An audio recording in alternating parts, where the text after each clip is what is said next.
சொற்பொழிவு 10. ஹரி ஓம் தத்சத். முதல் கேள்வி. நீங்கள் நேற்று கூறினீர்கள், அக்கணமே ஞானபோதம், சடன் என்லைட்டன்மெண்ட் எந்த காரிய காரண வழிமுறைக்கும் கட்டுப்பட்டதல்ல. ஆனால் நடைமுறை வாழ்க்கையில் எதுவும் திடீரென எதிர்பாராமல் விபத்து போல் நிகழ்வதில்லை. ஆனால் ஆத்மசான போதம், சம்போதி போன்ற மகத்தான பெருநிகழ்வு எப்படி நிகழ முடியும்? பதில்: வாழ்க்கையில் எதுவும் காரணமில்லாமல் நிகழாது என்பது உண்மை. ஆனால் இருத்தல், வாழ்வு சுயமாகவே காரணமற்றது. சம்போதி என்பது பரமாத்மா, ஜீவனம். எனினும் எல்லாமே நிகழக்கூடியவை பரமாத்மாவை தவிர நிகழ்ந்துள்ளதாக, நிகழ்ந்ததாக, நிகழப்போவதாக எல்லாமே இருக்கும். மனிதன், மரம், மிருகம், பட்சி எல்லாமே நிகழக்கூடியவை. பரமாத்மா மட்டும் நிகழ்வதில்லை. ஆத்ம ஞான போதம் நிகழ்வதில்லை. அது நிகழ்ச்சி, காரியம் இல்லை. காரணமில்லாமல் அது நிகழ்வதாயிருந்தால் அது விபத்தாகும். சம்போதி, ஆத்ம ஞான போதம் நிகழ்வதில்லை. அது உன் சுவபாவம், இயல்பு. அதுவே நீ. அதனால் கண நேரத்தில் அது நிகழ்ந்து விடுகிறது. காரணமில்லாமலேயே நிகழக்கூடியது ஆத்ம ஞானபோதம். நீங்கள் கேட்டீர்கள் அல்லவா, சம்போதி போன்ற மகத்தான பெருநிகழ்வு எப்படி நிகழ முடியும்? மகத்தானது என்பதால்தான். அற்ப சொற்பமெல்லாம் காரணத்தோடு நிகழ்கின்றன. சமாதி நிலையும் சாமானிய பொருள்களைப் போல காரணத்தோடு நிகழ்வதானால் சமாதியும் அற்பம்தான். தண்ணீரை 100 டிகிரி சூடாக்கி கொதிக்க வைத்தால் நீர் ஆவியாகிறது. இவ்வாறு சமாதிக்கும் கொதிப்பு ஏற்ற வேண்டுமானால் 100 டிகிரி தவம்புரி, சமாதி சித்திக்கும். விஞ்ஞான ஆய்வு கூடத்தில் உன் சமாதி இடம் பிடிக்கும். பிறகு அறநெறிக்கும் இதே கதிதான். காரியமாக நிகழ்வதெல்லாம் விஞ்ஞானத்தின் காரண கட்டுப்பாட்டுக்குள் வந்துவிடும். சம்போதி காரணமற்றது. ஆகையால் அறநெறி, தர்மம் அப்படியே இருக்கும். விஞ்ஞானம் அதை ஆட்கொள்ள முடியாது. காரணத்தோடு நிகழ்வதெல்லாம் விஞ்ஞான வசப்பட்டு விடும். இறுதியில் ஒன்று மட்டும் இருக்கும். அது விஞ்ஞான வசமாகாது. அது இருத்தல் எனும் வாழ்வு நிலை. இருத்தல் காரணமற்றது. விஞ்ஞானம் அதை ஆராயவோ விளக்கவோ இயலாது.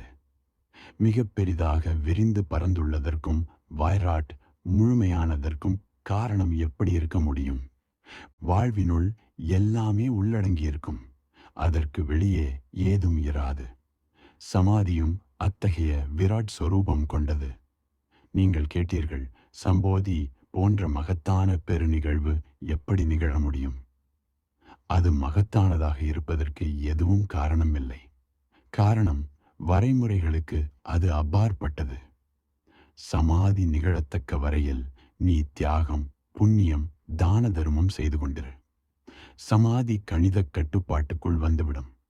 கணக்கு பேரேட்டில் இடம்பெறும். ஆனால் மகத்தானதாக இராது. காரண தொடர்பு இல்லாமல் சித்திப்பது சமாதி நிலை. பிரசாத ரூபமாக நிகழும் நிலையை பெறுபவன் நீ உருவாக்க முடியாது. உன் மீது அருள்மாறி பொழியப்படுகிறது இயல்பாக, அன்பளிப்பாக, பிரசாதமாக. பிறகு முயற்சி, பயிற்சி எல்லாம் செய்கிறோமே, அதன் பிரதிபலன் என்ன? நீ அஷ்டாவக்கீரரை சரிவர புரிந்து கொண்டாயானால் நீ மேற்கொள்ளும் முயற்சி, பயிற்சி எல்லாமே வீண். அதற்கெல்லாம் அவசியமில்லை. புரிதல் அறிவு போதும். குறிப்பாக இந்த அறிவு பரமாத்மா இருக்கிறார், அவரை தேட வேண்டாம். பரமாத்மாவோடு நாம் சேர்ந்து இணைந்திருக்கிறோம். இதற்கான முயற்சிகள் வேண்டாம். பரமாத்மா ஒற்றவு நிகழ்ந்துவிடும்.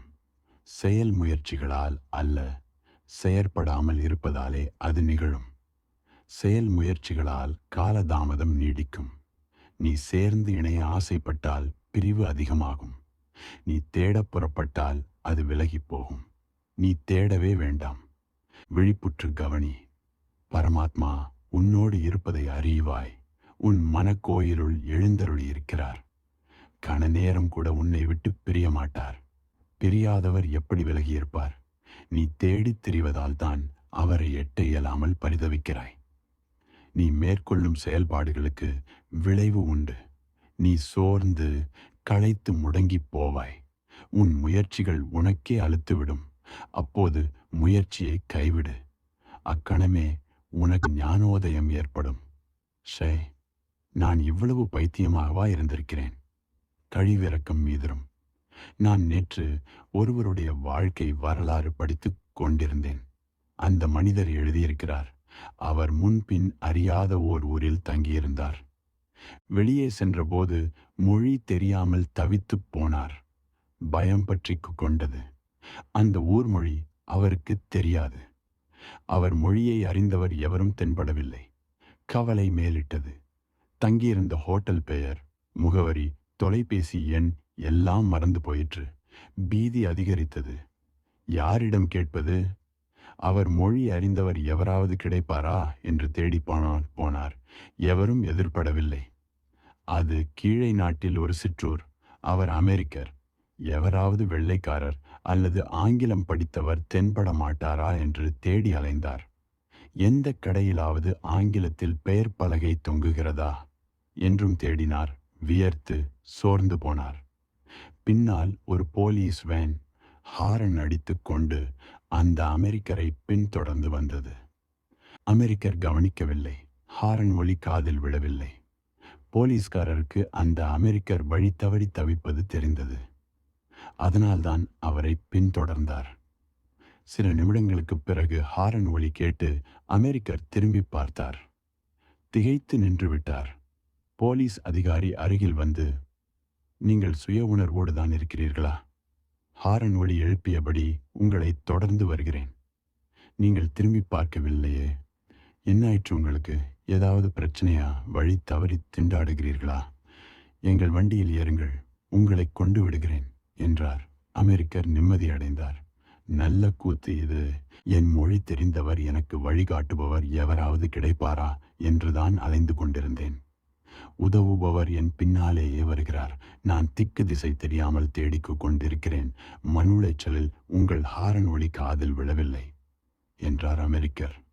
நீ யாரை தேடுகிறாயோ அவர் உனக்கு பின்னால் வந்து கொண்டிருக்கிறார். அவர்தான் பரமாத்மா. அவர் ஹாரன் அடிக்க மாட்டார், கூவி அழைக்க மாட்டார். அப்படி செய்வது உன் சுதந்திரத்தை பாதிப்பதாகும். உன் காதருகில் மெல்ல கிசுகிசுப்பார். தனிந்த குரலில் செய்தி சொல்லுவார். நீதான் வெளிப்புற கூச்சலில் மூழ்கி இருக்கிறாயே, தேடி அலைவதில் மும்முரமாக இருக்கிறாயே. அந்த கிசுகிசுப்பு உன் காதில் எப்படி விழும்? உன் மனசு ஊகம், கற்பனை, உளைச்சல்களில் ஆழ்ந்திருக்கிறதே, அந்த பாச அழைப்பு உன் காதில் விழாது. சுவாமி ராமதீர்த்தர் சீடர்களுக்கு உபதேசிக்கும் போது ஒரு கதை கூறினார். ஓர் அன்பர், கணவன், பொருளீட்ட வேண்டி தொலைதூர நாட்டிற்கு சென்றார். பல மாதங்கள் கடந்தும் திரும்பி வரவில்லை. இங்கு காதலி, மனைவி வழிமேல் விழித்து காத்திருக்கிறாள். காலம் கடந்து போகிறது. காதலன் வரவில்லை. அவனிடமிருந்து கடிதம் வந்து கொண்டிருக்கிறது. சீக்கிரம் திரும்பி வருவதாக தொடர்ந்து எழுதுகிறான். வருடங்கள் கடந்தன. அன்பன் வரவில்லை. காதலி கவலைப்பட்டாள், பயந்து போனாள். காத்திருப்பதற்கும் ஒரு எல்லை உண்டு. அவள் அன்பன் இருக்கும் வெளியூரை நோக்கிச் சென்றாள். அங்கு விசாரித்துக் கொண்டு அன்பன் இருப்பிடத்திற்கு போய்ச் சேர்ந்தாள். வசதியான வீடு. கதவு திறந்திருந்தது.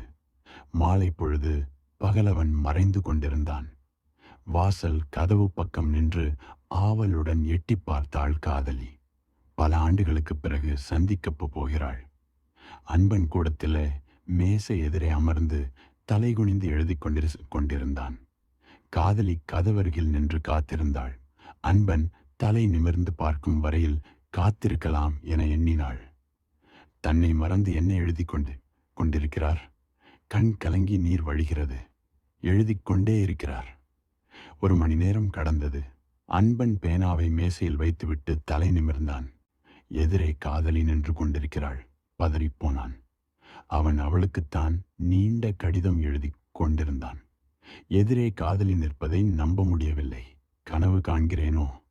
காதலியையே நினைத்துக்கு கொண்டிருந்ததால் அவளது உருவெளித் தோற்றம் தென்படுகிறதோ?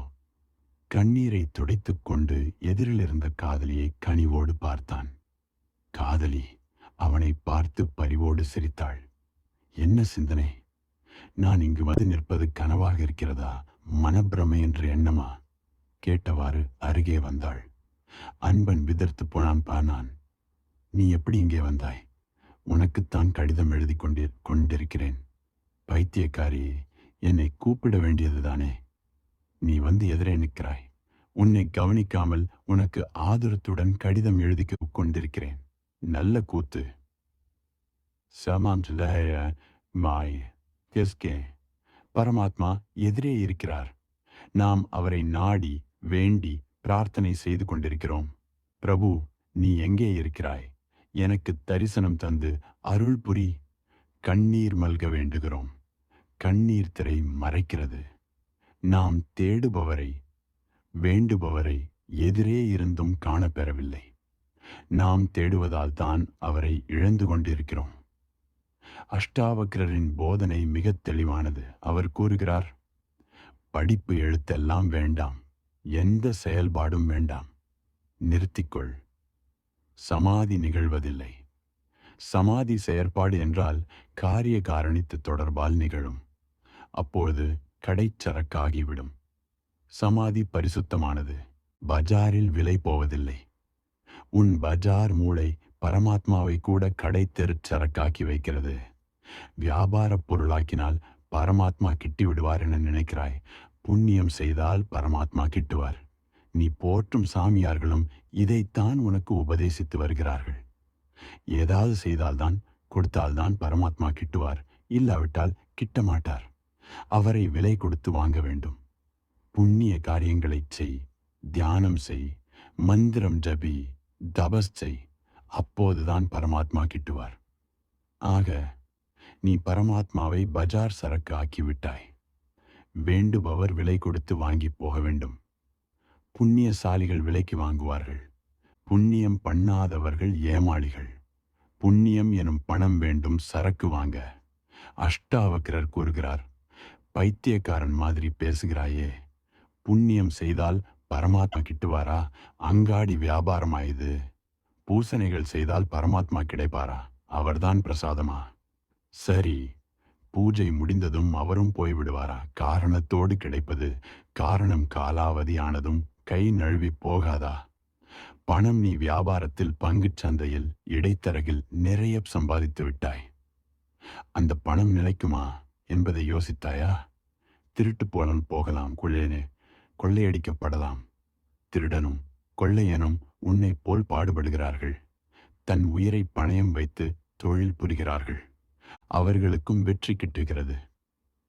காரணத்தோடு கிடைப்பது பறிபோகும், தொலைந்து போகும். காரணமில்லாமல் கிடைப்பது பரமாத்மாவின் அணுக்கம்தான். ஆனால் உன் மமதை, அகந்தை இதை ஏற்பதில்லை. நீ செருக்குற்று சிந்திக்கிறாய், காரணமில்லாமல் கிட்டுகிறது என்றால். ஏதும் முன் முயற்சி செய்யாமல் மலிவாக கிடைத்து விடுமா?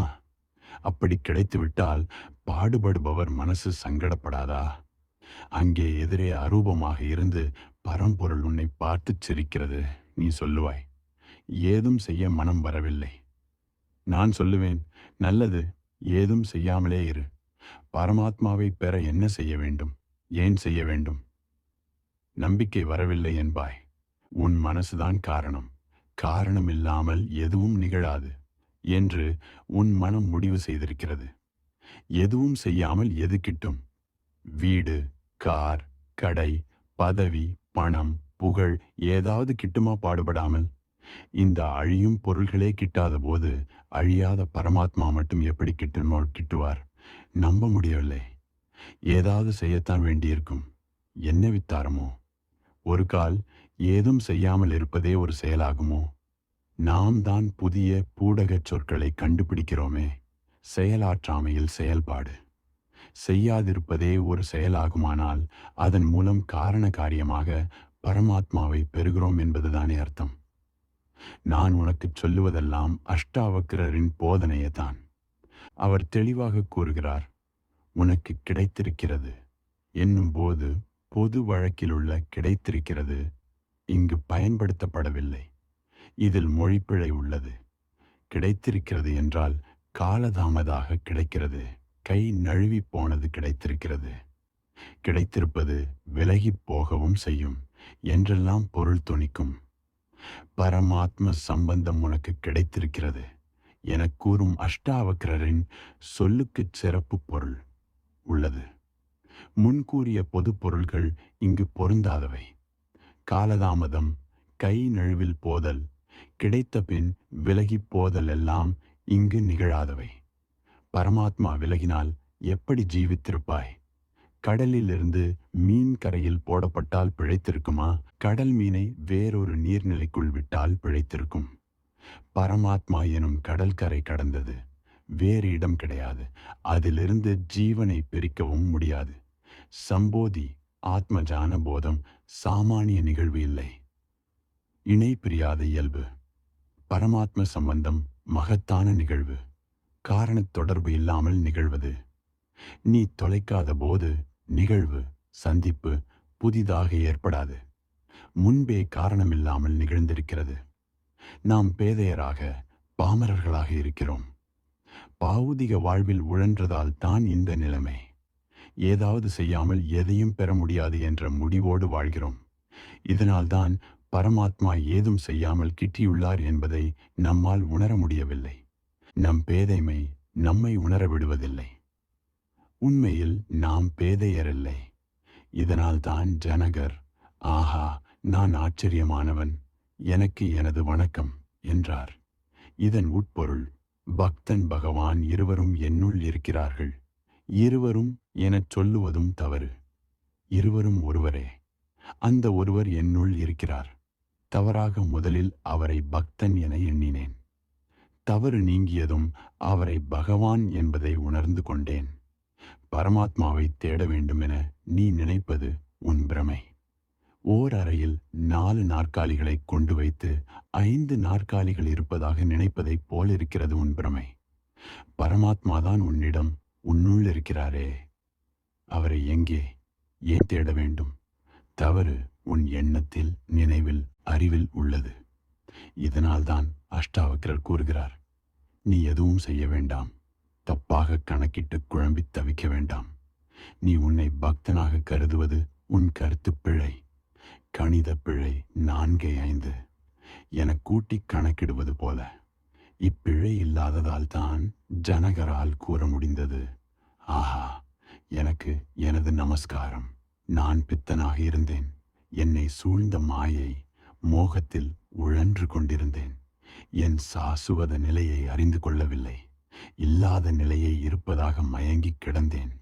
பழுதையை பாம்பாக பார்த்தேன். சிப்பியை வெள்ளி என மயங்கினேன். பாலைவன அனலை காணல் நீராக கண்டேன். இல்லாததை உள்ளதாக கருதினேன்.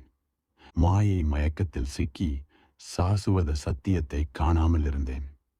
சம்போதி ஆத்மஜான போதம் மகத்தான மகோன்னத நிகழ்வு. காரிய காரணத்து தொடர்பு இல்லாதது. காரணத்திற்கு அப்பாற்பட்டது. சம்போதிதானே நிகழ்ந்துவிட்டது. எப்போது? நீ தக்க தகுதி, திறன் பெற்றிருக்கும் போது, நீ உன் பேதைமையை துறக்கும் போது, அகங்காரத்தை விட்டொழிக்கும் போது கணப்பொழுதில் சம்போதி நிகழ்கிறது. இதற்காக நீ தவம் அனுஷ்டிக்க வேண்டாம். ஜபம் செய்ய வேண்டாம். ஜப தவங்களில் ஊழலாதே. ஒரு சமயம் ஓர் அன்பர் இல்லத்தில் விருந்தாளியாக தங்கியிருந்தேன். வீடு முழுவதும் புத்தகங்கள் அடுக்கி வைக்கப்பட்டிருந்தன. வியந்தேன். அருமையான நூல் நிலையத்தை உருவாக்கி இருக்கிறீரே என்றேன். அவர் சொன்னார், இவை அறிவியல், இலக்கிய புத்தகங்கள் இல்லை. நான் வாழ்நாள் முழுவதும் ராமநாமம் எழுதி வைத்துள்ள நோட்டு புத்தகங்கள். பல கோடி ராம்நாமம் எழுதி வைத்திருக்கிறேன். இதற்கு மகா புண்ணியம் கிட்டும் இல்லையா? இதிலே என்ன புண்ணியம் கிட்டிவிடும்? வீடு பூரா இந்த நோட்டு புத்தகங்களை நிரப்பி வைத்திருக்கிறீர். பள்ளி பிள்ளைகளுக்கு இந்த நோட்டு புத்தகங்களை அளித்திருந்தால் கொஞ்சம் புண்ணியம் கிடைத்திருக்கும். உன் புத்தி கெட்டு விட்டதா? ராமநாமம் எழுதி குவித்தால் புண்ணியம் கிட்டிவிடுமா? அன்பருக்கு அதிர்ச்சியாக இருந்தது. பல சாமியார்கள் அந்த வீட்டிற்கு வந்திருக்கிறார்கள். ராமநாம புத்தகங்களை பார்த்து பாராட்டியிருக்கிறார்கள். நீ புண்ணியசாலி. இவ்வளவு ராமநாமம், ராமஜபம் செய்து வந்திருக்கிறாய். ஒரு முறை சொன்னாலே புண்ணியம், சுவர்க்கம் கிட்டிவிடும். நீ பல கோடி நாமம் எழுதியிருக்கிறாய். நீ மகா புண்ணியவான்.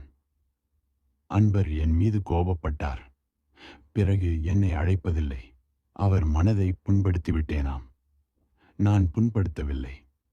பைத்தியக்கார மனப்போக்கை சுட்டிக்காட்டினேன். ராமனை புரிந்து கொள். ராமநாமத்தை வியாபாரமாக்காதே.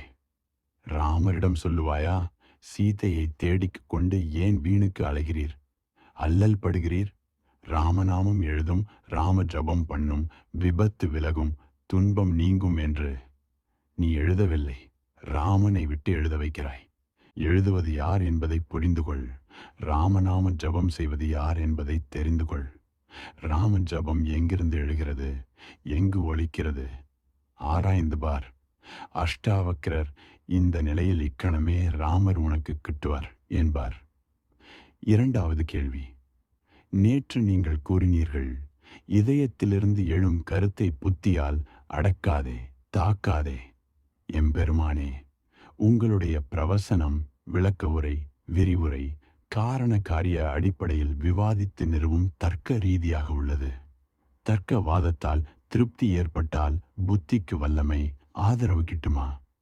இதனால் எனக்கு சங்கடம் ஏற்படாதா? தர்க்க பலத்தால் புத்தி இதயத்தை ஆக்கிரமிக்காதா? இதயத்திலிருந்து எழும் கருத்துணர்வை அடக்காதா? அருள் கூர்ந்து எனக்கு வழிகாட்டுங்கள். பதில். நான் பேசுவதெல்லாம் தர்க்க ரீதியானதுதான். கூடவே அதற்கும் மேற்பட்டது. தருக்க ரீதியாக கூறுவது உனக்கு வேண்டி, தருக்கத்தை கடந்து கூறுவது, மேற்பட்டு இருப்பது எனக்காக வேண்டி. தர்க்க ரீதியாக கூறாவிட்டால் எனக்கு புரியாது. தர்க்கத்தை கடந்து என்னால் பேச இயலாது. அப்படி பேசி என்ன பயன்? நான் பேசும்போது இரு கூறுகள் உள்ளன. நீயும் நானும். சொல்பவனும் இருக்கிறான், செவி மடுப்பவனும் இருக்கிறான். எனக்கு இயலுமானால் தர்க்கம் கடந்துதான் பேசுவேன். தர்க்கத்தை ஆண்டவிட மாட்டேன். அப்போது நீ என்னை கிறுக்கன் என்று நினைப்பாய். உனக்கு ஏதும் விளங்காது, அறிய மாட்டாய். இது தருக்கத்திற்கு உட்படாத வெற்று பிதற்றல் என்று எண்ணுவாய். உன் தருக்க புத்தியை எட்டத்தான் தருக்க ரீதியாக நான் பேசுகிறேன். தருக்க ஜாலத்தை மட்டும் புரிந்து கொள்ளுவாயானால் நீ இங்கு என்னிடம் வந்து போவது வீண். தேக்கரண்டியில் நான் மருந்தை நிரப்புகிறேன், உன் வாய்க்குள் விடுகிறேன். தேக்கரண்டியை உள்வாயினுள் போட்டு விடுவதில்லை. தருக்கம் எனும் ஸ்பூனில் தர்க்கம் கடந்த மருந்தினை உன் வாயில் ஊட்டுகிறேன். நீ ஸ்பூனை விழுங்குவதில்லை, மருந்தை மட்டுமே உட்கொள்ளுகிறாய். ஸ்பூனை கருவியாக பயன்படுத்திக்கொள். அதில் நிரம்பியிருக்கும் மருந்தை உட்கொள். தருக்கம் தேக்கரண்டி போன்றது, ஒரு கருவி, சாதனம். ஆனால் நீ தருக்கம் கடந்த தத்துவத்தை கேட்டு அறியும் பரிபக்குவ நிலையில் இல்லை என்பதை புரிந்து கொள். தர்க்கத்திற்கு உட்படாததை கேட்டறிய வேண்டுமானால் புள்ளினங்களின் கலகலத் துணியை கேள். மெய்ஞானம் பெறுவாய். அஷ்டாவக்கிரரின் கீதையை கேட்டு ஞானோதயம் பெறுவது போல. அவை தர்க்கத்திற்கு அப்பாற்பட்டவை. மரங்களை கடந்து செல்லும் போது காற்றின் சலசலப்பு, இலைச்சருகுகள் உதிர்ந்து தரையில் கிடக்கும் போது எழும் ஒலி, நதிநீர் பெருகும் போது எழும் ஓசை, வானத்தில் மூட்டமிட்டிருக்கும் மேகங்களின் முழக்கம், இவை யாவும் தர்க்கத்திற்கு அடங்காதவை. அஷ்டாவக்கிரரும் 8 திசைகளிலிருந்தும் பேசுகிறார். எல்லா பக்கங்களிலிருந்தும் போதிக்கிறார். ஆனால் உனக்கு புரியாத புள்ளினங்களின் கூவல் தொனிகளை எவ்வளவு தடவை கேட்டிருக்கிறாய்? தொடர்ந்து கொண்டிருப்பாயா? அலுத்துப் போகும். பொருள் புலப்படாத பிதற்றல், புலம்பல் என்பாய். அவை தர்க்கத்திற்கு அப்பாற்பட்டவை. அத்தகைய தத்துவங்களை உன்னிடம் கொண்டு வந்து சேர்க்க தர்க்கம் எனும் பாலத்தை அமைக்கிறேன். நீ பாலத்தை பற்றி கொண்டு இலக்கை மறந்து விடுகிறாய். சொல்லை பற்றி கொண்டு சொல் குறிப்பிடும் இலட்சியத்தை மறக்கிறாய். வைரக்கற்கள் மண்டி கிடக்கும் போது அவைகளை அள்ளிக்கொள்ளாமல் வெறும் கூழாங்கற்களையும் பாறை சல்லிகளையும் அள்ளிக்கொண்டு போகிறாய். நண்பர் கேட்டார், நீங்கள் சொன்னீர்களே, இதயத்திலிருந்து எழும் கருத்தை புத்தியால் அடக்காதே, தாக்காதே என்று. ஏன்? தீர்மானமான அறிவுரை இது. புத்தியால் அறிந்து கொள். இதயத்தை எஜமானனாக வைத்திரு. புத்தி அடிமை, இதயம் ஆண்டான் என அமைத்துக்கொள். அடிமை வெகு காலமாக ஆதிக்கம் செலுத்தி வந்திருக்கிறான். ஒதுக்கிவை. நீ புத்திக்கு அடங்கி வாழ்பவன் இல்லை. இதயத்திற்காக இதயத்தை சார்ந்து வாழ்பவன் வாழ வேண்டியவன். நீ கணித மேதையாகலாம், இதனால் இதயத்திற்கு சாந்தி கிட்டுமா? நீ பெரிய தர்க்கவாதியாக இருக்கலாம், இதனால் இதயத்திற்கு மகிழ்ச்சி ஏற்படுமா? நீ தேர்ந்த தர்க்கவாதியாக பகுத்தாய்வு பேரறிஞனாக விளங்கினால் உனக்கு மன மகிழ்ச்சி ஏற்பட்டு விடுமா? சமய தர்ம சாத்திரங்களில் கரை கண்டவனாக இருந்தாலும் சமாதி நிலையை எளிதாக பெற்று விடுவாயா? இதயம் வேண்டுவது பிரேமையை, பிரார்த்தனையை. இதயத்தின் இலட்சிய கோரிக்கை, இறுதி விருப்பம் சம்பூர்ண சமாதி. சமாதி சார்ந்த தர்க்கவாதங்களை புத்தி எழுப்பும், சமாதி சித்தாந்தத்தை காட்டும். இவை சமாதி சித்திக்கு உதவுமா? ஒரு மனிதன் பசியோடு காத்திருக்கிறான். நீ அவனிடம் சமையல் கலை வழிகாட்டி நூலை கொடுத்து, இதில் எல்லாம் இருக்கிறது, படித்து பயன்படுத்திக் கொள், மகிழ்ச்சி தரும் என்கிறாய். அவனும் படித்து பார்க்கிறான். பசி மேலிடுகிறது, அடங்கவில்லை. அவன் சொல்லுவான், இதை படித்து என்ன பயன்? பசி தாழவில்லை, தவிக்கிறேன். இதை படித்தால் பசி அடங்கிவிடுமா? முதலில் எனக்கு உணவை கொடு. பசித்தவனுக்கு சாப்பாடும் தாகமுள்ளவனுக்கு தண்ணீரும் தான் உடனடி தேவை. தண்ணீர் தாகம் எடுத்தவனுக்கு H2O எனும் தண்ணீர் சூத்திரத்தை எழுதி கொடுத்தால் என்ன ஆகும்? காகித குறிப்பை வைத்துக்கொண்டு உட்கார்ந்திருப்பான். இப்படித்தான் ராமநாமத்தை எழுதி கொண்டு உட்கார்ந்திருக்கிறாய். எல்லா நாமங்களும் மந்திரங்களும் H2O போன்ற இடுகுறி பெயர்கள்தான். நீர், ஆக்சிஜன், ஹைட்ரஜன் சேர்ந்து தான் உருவாகிறது. இதை சூத்திர குறிப்பில் எழுதி வைத்திருந்தால் தாகம் தணிந்து விடாது. தருக்கத்தால் அறிந்து கொள், இதயத்தால் ஏற்றுக்கொள். தருக்கத்தை துணையாக கொள், துணையே எல்லாம் என்று எண்ணாதே. இதயம் எஜமானனாக இருக்க வேண்டும். பிரேமை, பிரார்த்தனை, பூசனை, அர்ச்சனை, தியானம், சமாதி இவைகளுக்கு தடங்கலாக, இடையூறாக புத்தி இருக்கலாகாது. இதை கவனத்தில் கொள். புத்தி உதவிகரமாக இருக்கும் வரை நல்லது. இதனால்தான் புத்தி பூர்வமாக, தர்க்க ரீதியாக உன்னிடம் பேசுகிறேன். உன் புத்தியை வசப்படுத்த நீ இதயத்தை நாடி முன் செல். அங்கு துளி இன்பம் கிட்டினாலும் போதும், அதில் ஆழ்ந்து விடுவாய். பிறகு நீயே புத்தியை தவிர்த்து விடுவாய். சொற்களுக்கு அங்கு இடமில்லை. நீ கூறுகிறாய், எம்பெருமானே, எனக்கு உங்களுடைய சொற்பொழிவு மிகவும் தர்க்கவாதமாக தெரிகிறது. 6. ஆம், அது தர்க்கபூர்வமானதுதான். நான் அப்படித்தான் உன்னுடன் உரையாட முற்படுகிறேன். என்னோடு சேர்ந்து பயணிக்க நீ ஆயத்தமாக வேண்டும் என்பதற்காகத்தான். என்னோடு இணைந்து என் கைப்பிடித்து பயணித்தால் உனக்கு இலக்கை எட்ட வழிகாட்டுவேன். நீ உன்னை இழப்பதுதான் உன் இலக்கு. தர்க்கத்தை முதல் தொடர்பாக கொள்ளுகிறேன். நீ அங்குதான் வாழ்ந்து கொண்டிருக்கிறாய். அங்கிருந்துதான் நமது ஒற்றவு ஆரம்பமாகிறது. என்னிடம் நாத்திகர்களும் வருகிறார்கள். அவர்களும் என்னோடு ஒத்துப் போகிறார்கள். எனக்கு அவர்களோடு எந்த பிரச்சனையும் இல்லை. நான் நாத்திகர் மொழியில் பேசுகிறேன். அதொரு வலைதளம். மீனை பிடிக்க தூண்டில் போடுகிறோம். முள்முனையில் உருட்டிய மாவை பொருத்துகிறோம். மீன் அதை கவ்வும் போது முள்ளில் மாட்டிக்கொள்ளுகிறது, தன்னையே இழக்கிறது. தூண்டில் முள்ளிலிருந்து தப்பிக்க முதலில் மாவிலிருந்து தப்பிக்க வேண்டும். மாவை கவ்வியதும் தெரியவரும் இது வசப்படுத்தும் முள் என்பது. தருக்கம் தூண்டில் முள்ளில் வைக்கப்படும் மாவு உருண்டை போன்றது. முள் தருக்கத்திற்கு உட்படாத தத்துவம் போன்றது. உன்னை கவர்ந்து இழுக்க தருக்கம் தேவைப்படுகிறது. கசப்பு மருந்து, மாத்திரை மேல் சர்க்கரை பூச்சு போல மனிதன் சிறுபிள்ளைத்தனம் உள்ளவன். இனிப்பை தந்து கசப்பை உட்கொள்ள வைக்க வேண்டும். முதலிலேயே கசப்பை தந்தால் ஏற்க மாட்டாய், ஓடிப்போவாய். தருக்கமற்றதை அளித்தால் நீ ஏற்காமல் விலகி போவாய். இது புத்திபூர்வமாக இல்லை. என் பகுத்தறிவு இதை நம்பவில்லை என்பாய். ஆதலால் நான் முதலில் உன் புத்திக்கு நம்பிக்கை ஊட்ட விரும்புகிறேன். உன் புத்திக்கு நம்பிக்கை ஏற்பட்டதும் இது போதும் என்று நீ புறப்பட்டு விட்டால் தவறு செய்கிறாய். மருந்து மாத்திரை மேலுள்ள இனிப்பை சுவைத்துவிட்டு மாத்திரையை துப்பிவிட்டு போகிறவன் நீ. உன் கேள்வி தருக்கவாதத்தால் திருப்தி ஏற்பட்டால் புத்திக்கு வல்லமை, ஆதரவு கிட்டுமா? இதன் தீர்வு உன்னிடம் உள்ளது. சிலர் தர்க்கவாதத்தை மட்டும் கேட்க விரும்புகிறார்கள். தர்க்கத்திற்கு மேற்பட்டதை ஒதுக்கி விடுகிறார்கள். அவர்கள் திரும்ப என்னிடம் வருவதில்லை. அவர்கள் வருவதும் வராதிருப்பதும் ஒன்றுதான். அவர்கள் தம் நோக்கப்படி தர்க்கத்திற்கு உட்பட்டதை ஏற்றுக்கொண்டார்கள். உன் தர்க்கத்திற்கு உட்படாதது உன்னுள் புரட்சி பொறியை எழுப்பும்.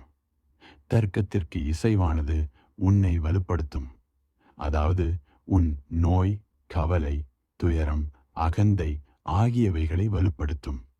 திறமையை வெளிப்படுத்த வேண்டும். ஜனகர் அஷ்டாவக்கிரரிடம் கூறுகிறார், என்னே என் சாமர்த்தியம். கண நேரத்தில் தெரிந்துவிட்டதே, எத்துணை திறமை இது. இந்த திறமை, சாமர்த்தியம், நிபுணத்துவம் கவனத்தில் இருக்க வேண்டும். இது உன் பொறுப்பு. இங்கு நான் பேசுகிறேன். பேசுவது என் பொறுப்பு. கேட்பது, உணர்வது உன் பொறுப்பு. பேசி முடித்த பின் அப்பேச்சில் எனக்கு உரிமை, ஆதிக்கம் இராது. வில்லிலிருந்து விடுபட்ட அம்பு மாதிரி. அந்த அம்பு எங்கே பாய வேண்டும்? நீ எங்கே பாய வைப்பாய்? இலக்கு தீர்வு உனது. அம்பு பாய்வதை ஏற்பாயா, தவிர்ப்பாயா உன் பொறுப்பு. உன் புத்தியில் பாய வைத்தால் பண்டிதனாக திரும்புவாய். தருக்கவாத வித்தகனாக ஆவாய். குறி தவறி இதயத்தில் தைத்தால் நீ பேரானந்தம் பெறுவாய். பேராச்சரியம் அடைவாய். போற்றி பாராட்டும் பெருமை பெறுவாய். அருள் பாலிப்பு நிகழும். அமிர்த நிலையை எட்ட முன்னேறுவாய். இறுதி இலட்சியம் நோக்கி முன்னேறுவாய். பண்டிதராகி திரும்பி வராதே. பிரேமியாக, அன்பனாக வந்து சேர். கபீர்தாஸ் கூறியவாறு 2 எழுத்து பிரேம். அன்பனாகிவிடு. என் தர்க்கத்தை கேள், ஏற்றுக்கொள், சாதனமாக்கருது. விழுமிய பயனாக நீ துணிந்து தர்க்கம் கடந்த இலக்கிற்கு தாவுவாய். தர்க்கத்தின் உதவியோடு உன்னை அந்த இலக்கை நோக்கி உன் புத்தி செல்லும் வரையில் கொண்டு போவேன். எல்லை புறம் வரும், பிறகு எல்லை வரும். முன் செல்வது உன் பொறுப்பு. எல்லையில் நின்று கொண்டு நீ உன் கடந்த காலத்தையும் வருங்காலத்தையும் பார். புத்தியின் துணையோடு கடந்து வந்த பாதையை பார். எதிரே நல்வாய்ப்பு புலப்படும். அது இதயம் சார்ந்தது. எண்ணங்களால், கருத்துக்களால் வாழ்வின் நற்செல்வம் கிட்டிவிடாது. தியானத்தால், சாட்சி உணர்வால், பிரேமையால், பிரார்த்தனையால், பக்தி பரவசத்தால் ஓரளவு நற்செல்வம் கிட்டும். மேற்கொண்டு பெறுவது உன் பொறுப்பு. வாய்ப்பும் வழியும் காத்திருக்கின்றன. பாலைவனத்தில் தங்குவதும் அதை கடந்து பசுஞ்சோலைக்கு போவதும் உன் விருப்பம். நீயே உனக்கு எஜமானன். ஒரு முறை உன்னை எல்லை வரை அழைத்துப் போவேன். அங்கிருந்து அழகான பூஞ்சோலைகளை காணலாம். பசுமை படர்ந்த சோலை, நீர்நிலை, நிழல் படர்ந்த கணவாய், பனிமலைச் சிகரம் எல்லாம் தென்படும். அவைகளை காட்டுவது என் பணி. பிறகு உன் விருப்பம் முன் செல்லுவதோ பின் திரும்புவதோ உன் பொறுப்பு. இதை நீயே உணர்வாய்.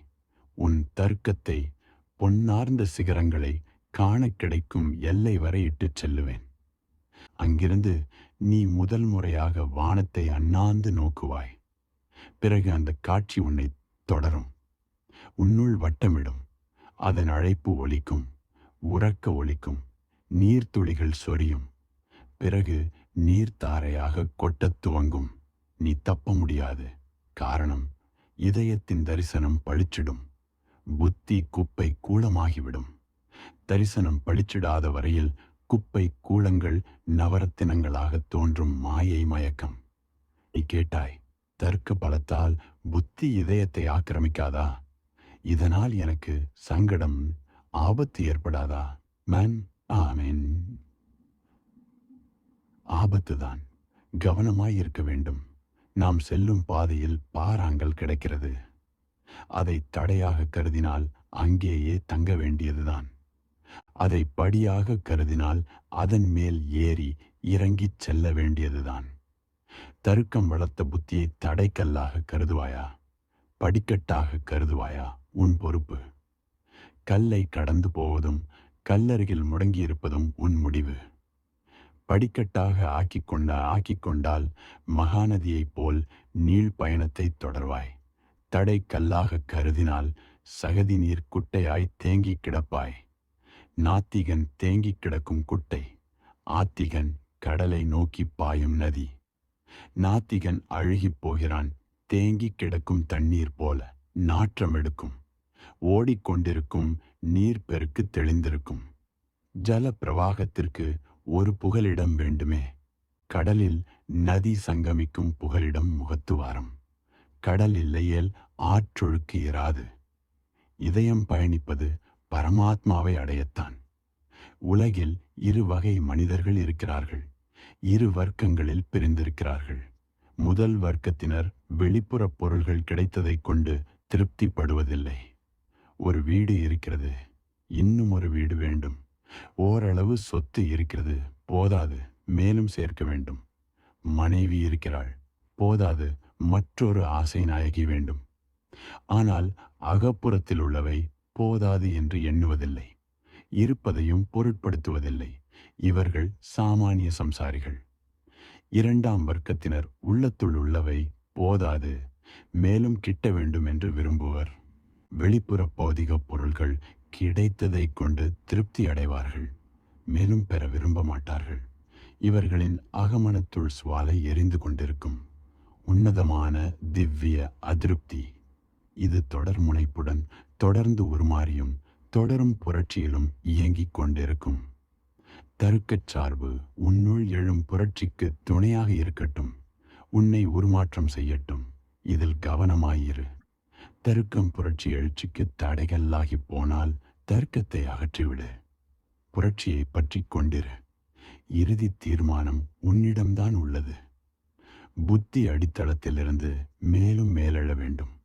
அன்பு உடைமை தன் இலக்கை கடந்து முன் செல்ல வேண்டும். என்னவென்று செல்லுவது? நான் இங்கிருந்து எங்கே போயிருக்கிறேன், எங்கே எனது போக்கிடம் என்பதும் எனக்கு தெரியவில்லையே. புத்திக்கு எங்கே போக வேண்டும் என்பது தெரியவில்லை. ஆதலால் அது எங்கும் போவதில்லை. இருக்கிற இடத்திலேயே செக்கு மாடு மாதிரி சுற்றி சுற்றி வந்து கொண்டிருக்கிறது. கண்களை மறைத்து பட்டை கட்டப்பட்டிருக்கிறது. இதனால் சுற்றி கொண்டிருப்பது தெரியாமல் நீள் வழியில் பயணித்துக் கொண்டிருப்பதாக நினைத்து கொண்டிருக்கிறது. நீயும் சுற்றி சுற்றி வருவதை உணர்ந்திருக்கிறாயா? அதே காலை நேரம் நீ படுக்கையிலிருந்து எழுந்திருக்கிறாய். காலை கடன் கழித்து குளித்துவிட்டு உணவு உண்ட பின் வேலைக்கு போகிறாய். மாலையில் வீடு திரும்புகிறாய். இரவு சாப்பிட்டுவிட்டு படுக்கிறாய். மறுநாள் காலையில் வழக்கம் போல் எழுந்திருக்கிறாய். உன் காரியங்களை தொடர்கிறாய். செக்கு மாடு மாதிரிதானே நீயும். சுற்றி உழன்று கொண்டிருப்பவன் தானே நீயும். சிந்தித்து பார்த்தாயா? என்னவென்று சொல்லுவது? நான் எங்கிருந்து எங்கே போயிருக்கிறேன், எங்கே எனது போக்கிடம் என்பதும் எனக்கு தெரியவில்லையே. அன்புடைமை தன் இலக்கை கடந்து முன் செல்ல வேண்டும். நீ புத்தியின் மேல் படியிலிருந்து உயரே ஏறும்போது ஆகாசத்தில் நிற்பாய். பூமி எல்லை விடுபடும். எல்லையற்ற வான்வெளியில் இருப்பாய். பந்தங்கள் தளைகள் விடுபடும். மோட்சம் தென்படும். அன்பு இலக்கை கடந்து முன்னேற வேண்டும். தக்க தருணம் வரும். புத்தியிலிருந்து விலகி இதயத்தை நாடி வருகிறாய். அடுத்த தருணம் இதயத்தையும் கடந்து ஆழ்நிலையை நாடிச் செல்லுகிறாய். அன்பு இலக்கை கடந்து முன் செல்ல வேண்டும். பிறகு பக்தனின் ஆழ்ந்த அன்பு பிரேமம், அதிலிருந்து விலகி விடுகிறான். பக்தன் பகவானிடமிருந்தும் விடுபடுகிறான். பூசனை செய்பவன் பூஜை ஆராதனைகளிலிருந்தும் விடுபடுகிறான். ஆக முதலில் தர்க்கவாத வழியில் அன்பு நோக்கி பயணிக்க வேண்டும். பிறகு அன்பு உடைமை வழியே சூன்ய நிலையை நோக்கிச் செல்ல வேண்டும். பிறகு மகா சூன்யம், அங்குதான் நமக்கு வசிப்பிடம். புத்தியில் நீ உழன்று கொண்டிருக்கிறாய். இதயத்துள் உன்னை கொணர வேண்டும். அதனால்தான் புத்தி நிலையிலிருந்து தொடங்குகிறேன். இதயத்தை எட்ட உன்னை இட்டுச் செல்கிறேன். இதயத்தை எட்டியதும் அங்கேயே தங்க விடுவதில்லை. அதையும் கடந்து முன் செல்ல தூண்டுகிறேன். மேலும் மேலும் முன்னேறிச் செல் என்று சொல்லிக் கொண்டிருக்கிறேன். ஒவ்வொரு புதிய கணத்தையும் முந்தியதைப் போல் பழகி போன அன்பு கீதம் போல் இதயத்துள் நிரப்பி வைத்து புது புது தாரகைகளை விதைத்துச் செல். கடந்து போன ராக மாளிகை கீதம் ஓய்வதில்லை. விதைத்து வளர்ந்து ஒளிரும் அந்த தாரகைகளை கடந்து செல். புதிய காலடி வைப்புகளை அறியப்படாத, அறிமுகமில்லாத புதிய புதிய படிகளில் வைத்து எழ வேண்டும். முன் செல்ல வேண்டும். பழகி போன படிகளில் தங்கிவிடலாகாது. புத்திக்கு என்ன பொருள் யோசித்திருக்கிறாயா? நீ அறிந்து வைத்திருப்பவைகளின் சேர்க்கை, உன் கடந்த காலத்தின் தொகுப்பு. உன் புத்தியுள் சேமித்து வைக்கப்பட்டிருப்பவை நீ கேட்டது, படித்தது, அறிந்தது, அனுபவப்பட்டது, கடந்து போன இவைதானே சேமிக்கப்பட்டிருக்கிறது உனது புத்தியுள். இனி நிகழ வேண்டியது, எட்ட வேண்டியது பற்றி புத்திக்கு எதுவும் தெரியாது. ஆக புத்தி இறந்த காலம், கடந்தது, செத்தது. புத்தி அவற்றின் சாம்பல். புத்தியில் சிக்கி கிடந்தாயானால் இறந்த காலத்திலே சுற்றி திரிந்து கொண்டிருப்பாய். அறிந்ததையே அசை போட்டு கொண்டிருப்பாய். அறியாததை, அறியப்படாத தத்துவங்களை பெறமாட்டாய். அவை ஜீவகதி கொண்டவை, அறிந்தவை கதி அற்றவை. சுற்றி வரும் செக்கு மாடுகளின் வட்டமடிப்பு. இதயத்திற்கு அர்த்தம் அறியப்படாதது, கேள்விப்படாதது, தொடர்பு இல்லாதது நீள் பயணம். என்ன ஆகுமோ தெரியாது. அறியாததால் தெளிவோ தீர்மானமோ இல்லை. வழிகாட்டி படம் கையில் இல்லை. அறியப்படாததை நோக்கி பயணம். மைல்கல் இல்லை, ஊர் பேர் இல்லை, வழி சொல்ல எவரும் இல்லை. அறியப்படாததை நோக்கி பயணிக்கும் மனிதன் பரமாத்மாவை நாடி பயணிப்பவன். இவ்வுலகில் பரமாத்மாதான் மிகப்பெரிய அறியப்படாத நிகழ்வு. நாம் சிறிது அறிந்தும் பெருமளவு அறியாதவர்களாக இருக்கிறோம். அறிந்து கொண்டே இரு. அப்படியும் அறியாததாகவே இருக்கும். எவ்வளவு அறிந்திருந்தாலும் மேலும் அறிய வேண்டியது உள்ளது என தோன்றும். சிகரத்தை எட்டியதும் அதைவிட மேலான சிகரம் தென்படும். அங்கு சென்றதும் மேலும் உயரமான சிகரம் எதிர்ப்படும். போக்கிடம் முடிவடையாது. ஒரு வாசலில் நுழைந்து சென்றதும் எதிரே பல வாசல்கள் கடப்பதற்கு காத்திருக்கும். இதனால்தான் நாம் பரமாத்மாவை பரம ரகசியம் என்கிறோம். ரகசியம் என்பது நாம் அறிந்து கொண்டாலும் முற்றிலும் அறியவில்லை எனும் நிலை நீடிக்கும். பரமாத்மா புத்தியால் அறியப்பட முடியாதவர். தெரிந்ததும் முற்று பெறும் விஷயத்தை தான் புத்தி அறியும், அறிவிக்கும். முற்று பெறாத விஷயம் பரமாத்மா. ஆகையால் நீ புத்தியை சார்ந்து செல்லாதே. சவமாகி போன இறந்த காலத்தோடு இணைந்திராதே. நீ ஒரு சடலத்தை கட்டிக்கொண்டு கிடந்தாயானால் புரிந்து கொள்ளுவாய் புத்தியின் நிலைமையை. பிணத்தோடு பிணைக்கப்பட்டவன் எழ முடியாது. அமர்ந்திருக்கவும் நடந்து போகவும் முடியாது. சவம் உனக்குச் சுமை. புத்தியும் சவம் போல் ஒரு பாரம்தான். இதயம் வாழ்வின் புதிய மூளையின் வெளிப்பாடு. இதயத்திற்குள் பயணித்து வெளியேற வேண்டும். ஒவ்வொரு புதிய கணத்தையும் பழகிய புராதன நொடி போல் உணர்ந்துள்ள பாசகீதம் போல் இதயத்துள் நிரப்பிக்கொள். தொடர்ந்து தாரகைகளை விதைத்துச் செல். செவிமடுத்த இன்னிசை ஒளி ஒடுங்காது. இந்நிலையில் நீ விதைத்த தாரகைகளை கடந்து செல். ஒவ்வொரு அடிவைப்பும் புதியதாகும். கடந்து செல். வந்து சேரும் வாய்ப்புகளுக்காக உன் இதயத்தை திறந்து வைத்திரு. நல்வரவு. இதயத்தை ஆயத்தமாக்கு. அறியாதது உன்னை அழைக்கும். கூச்சப்படாதே. அறிமுகமில்லாதது கூப்பிட்டால் தயங்காதே. அறிய முடியாதது உன் வாசலில் வந்து கதவை தட்டினால் கலவரப்படாதே. எதிர்கொண்டு வரவேற்க முன் செல். இதுதான் அறநெறியாளனின் அடையாளம், இலட்சணம். 3வது கேள்வி. குருதேவா, உங்களுக்கு வெற்றி உண்டாகுக. வாழ்க, வெல்க. நான் 1000 பிறவிகள் எடுத்து வந்து சேகரித்தாலும் பெற முடியாத அருட்செல்வத்தை நீங்கள் சில நேரத்திற்குள் எளிதாக அளித்து விட்டீர்கள். என்னை உங்கள் அணுக்கச்சீடனாக ஏற்றுக்கொள்ள வேண்டுகிறேன். பதில்: நீ விரும்பி கோரினாய். நீ என் சீடனாகிவிட்டாய். சீடனாகுவதற்கு என் சம்மதம் தேவையில்லை. சீடனாவதற்கு உன் ஒப்புதல்தான் அவசியம். கற்க ஆயத்தமாக இருப்பவன் சீடன். சார்ந்து இருப்பவனும் அறிவை வளர்த்து கொள்ளுபவனும் சீடனாவான். பணிவுடன் கேட்பவன், கேட்டு அறிந்ததை ஆய்ந்து சிந்திப்பவன் சீடன். தியானத்தில் விருப்புற்று ஈடுபடுபவன் சீடன். நீ சீடனாகிவிட்டாய். விரும்பி ஏற்கத் தயாரானால் சீடனாகிவிடுகிறாய். சீடனாவதற்கு என் அங்கீகாரம் அவசியமில்லை. நான் சம்மதித்து நீ ஏற்காதிருந்தால் நான் என்ன செய்ய? நான் ஏற்காமல் இருந்து நீ ஏற்றுக்கொண்டவை கொண்டு விட்டால் நான் என்ன செய்ய? சீடனாவது உனக்குள்ள உரிமை, எவரும் தானமாகத் தருவதில்லை. சீடனாவது உனக்கு பெருமை, இதற்கு எந்த நற்சான்றிதழும் தேவையில்லை. ஏகலவ்யன் காட்டில் வசித்தான். துரோணாச்சாரியார் மறுத்த போதிலும் அவன் கவலைப்படவில்லை. குரு சம்மதிக்காது போனாலும் சீடனாகவும் இலட்சியத்தை அவன் கைவிடவில்லை. வெற்றி பெற்றான். குரு என்ன செய்ய முடியும்?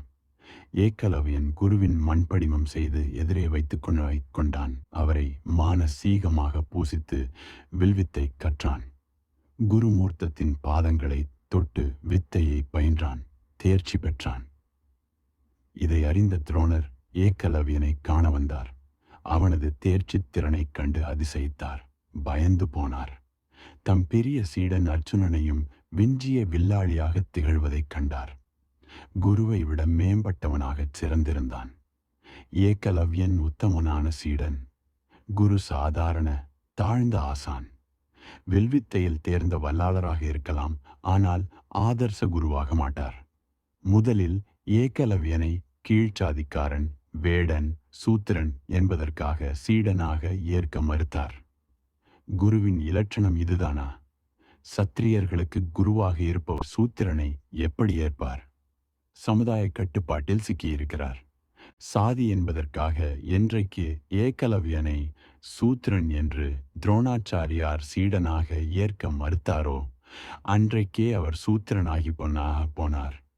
சூத்திர சீடன் அற்புதம் செய்து காட்டிவிட்டான். குருவின் மறுதலிப்பை பொருட்படுத்தவில்லை. தன் இதய பீடத்தில் துரோணரை குருவாக அமர்த்தி கொண்டு விட்டான். மானுட குருவின் மறுப்பை மண்படிம குரு செய்யவில்லை. அற்புதமான உத்தம சீடன் அவன். உயரிய அந்த நாளனானான். பிறகு நிகழ்ந்தது வஞ்சகத்தின் உச்சம். ஏகலவ்யனின் ஒப்பற்ற தேர்ச்சியை திறனைக் கண்டு குருகதி கலங்கிப் போனார். அவர் பிரிய சிஷ்யன் அர்ஜுனன் ஒருவன்தான் உலகில் ஒப்பற்ற உத்தம வில்லாளியாக விளங்க வேண்டும் என தீர்மானித்திருந்தார். இந்த இலட்சிய ஆசையை தகர்த்து விட்டான் சூத்திரவேடன். குருவின் மண் பொம்மையை வைத்துக்கொண்டு சாதித்திருக்கிறான். துரோணர் குரு தட்சிணையாக ஏகலவ்யனிடம் அவனது வலது கை கட்டை விரலை வாங்கிக் கொண்டார். வில்வித்தை வித்தகத்தின் மூலாதாரத்தை பறித்துக்கு கொண்டார். என்னே ஆச்சரியம்! வித்தை கற்பித்து தேர்ந்த பின் சீடனுக்கு தீட்சை அளிக்காமல் குரு தட்சிணை வாங்க வந்துவிட்டார். எப்பேற்பட்ட அற்புதமான சீடன் இவன்! தீட்சை தர மறுத்தவருக்கு தட்சிணை தர முன் வருகிறான். ஏகலவ்யனுக்கு ஒப்பான சீடன் எங்காவது இருப்பானா? குரு கோரியதுமே தன் கட்டை விரலை வெட்டி கொடுத்து விட்டானே. கற்று தேர்ந்த ஒப்பற்ற வில்வித்தையையே அர்ப்பணித்து விட்டான். தான் கற்றுத் தேர்ந்த வித்தை வீணாகிவிட்டதே என எண்ணாமல் கொடுத்திருக்கிறான். ஏகலவ்யன் சொல்லியிருப்பான், குருதேவா, உங்களிடமிருந்துதான் வில்வித்தை கற்றுத் தேர்ந்தேன். பிரதிமையாக இருந்து நீங்கள் தாம் கற்றுக் கொடுத்தீர்கள். நீங்கள் மறுத்தாலும் இதுதான் நிஜம். உங்களுக்கு கடமைப்பட்டிருக்கிறேன்.